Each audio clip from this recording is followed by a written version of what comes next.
Waiting is always the hardest part. You gotta wait 5 days. I'm like, I can't wait 5 days. I need to know now.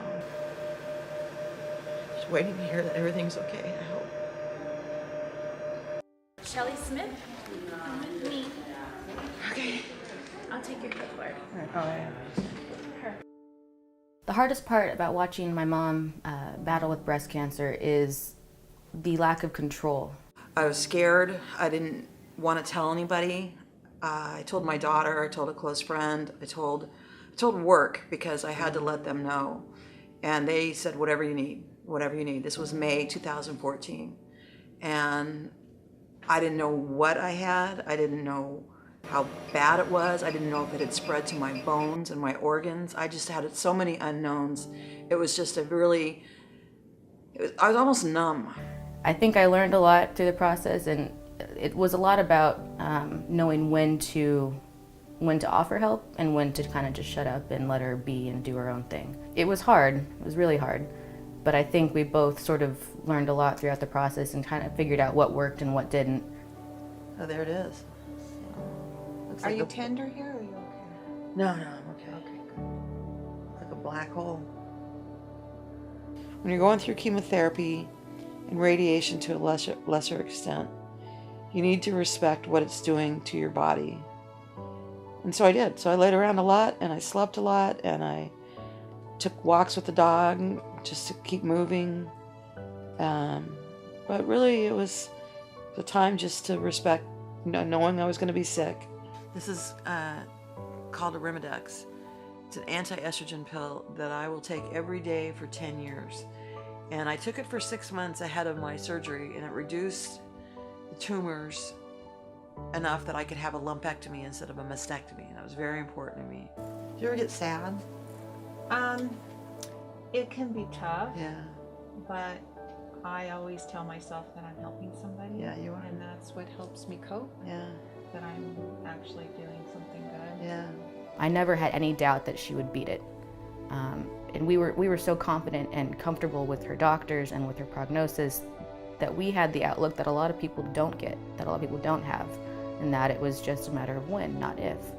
So they took tweets from people, and here's Obama, LeBron, and then me. I said, are you kidding?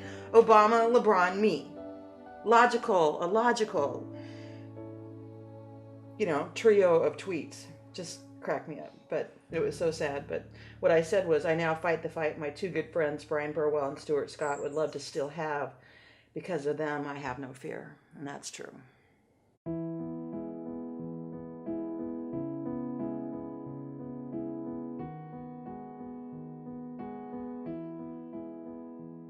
To have a living, breathing example of that, working out with you every day and showing you this is what you can do in the face of adversity. You can lie in wait or you can fight. Well, I did the pill, the anastrozole, and then I did the surgery, and then I did the chemo. Got it. And then I did the radiation. Okay. And now I'm doing here. So here I am. Now you're here. Yeah, I'm here. Okay. I left the last hospital. They go, are you coming back? I said, I hope. Oh, heck no. Sam? Shelly has taught me that you have to fight. You have to always take care of yourself first so that you're there for others. I think being around people who love you and who are supportive is very important. And even though Shelly didn't feel good some days, she just showed up. And we were all there for her. And she does the same thing for us. When we have a bad day, everybody here is there for us, and Shelly was one of them. None of you have breast cancer, I hope. No, my mom. Your mom? My mom. Everybody, it's touched everybody's life. Absolutely. Is she okay? She's good. They caught it really early. She found it. She's still in the process of like another reconstruction surgery, but they got it in time, and she had to do a double mastectomy. But she's doing good. I will say prayer for her. Thank you so much. Yeah, we're Thank trying you so to much, and you're raise a huge awareness. inspiration. Thank you. That's probably what inspired me most, was that it was almost unfazing to us both, because we both knew we were going to get better. We were going to get through it all no matter what. It was just about taking it day by day. Those are the kind of questions they were asking after the first mammogram and ultrasound was, when was your last mammogram? When was your last? You don't know why. So no. I hope it was just routine. This is what we look at with 3D. Now here's today's image. It's August 4th.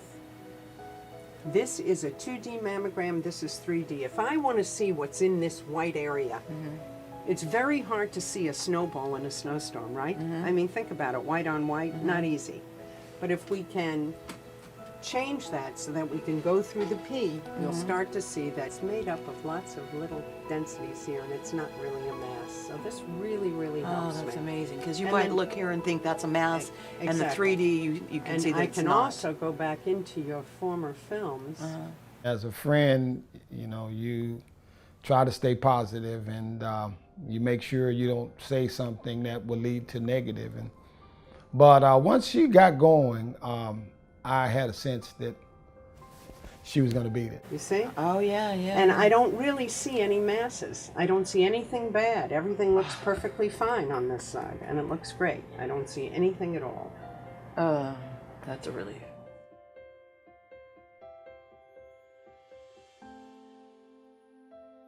I just remember feeling like, oh my God, like we had gone through this for way less time than a lot of other people have to go through it, but it seemed like it stretched for an eternity. And so just to have that feeling of relief and just joy that we had made it through everything that we had gone through. And for her to have been as successful as she was and as strong as she was, and honestly, just one of the probably bravest experiences I've ever had, I've ever known anyone to go through. Just to get through it all, it was just a sigh of relief and just huge elation. We went out and celebrated, and you know, it was just very close to her birthday as well, and we were thinking about the last couple of times that we'd spent together. Last year on her birthday, she had just been diagnosed, and this year on her birthday, we were celebrating being over. You can't do it without support, and I learned that from Robin Roberts. She says, you have to have a team, build your team, and so I did. I had a great team around me. What do you tell women who don't want to know if they have something, if they have breast cancer? You're gonna find out whether you have it or not. Whether you pass out and fall on the floor because you're now terminal and you got to the very end, you're not gonna not know you ever didn't have cancer. It's gonna come. So better to find it early and deal with it than find it at the end and have no options. I think combined, we were able to get through this together, and I can't thank you enough for inspiring me, for inspiring so many others to get through a battle like this, and I'm in awe every day of everything that you do, and this was just one more thing for you to get through, and I love you so much, and I'm just so proud of you. Thank you for inspiring me and everyone around us.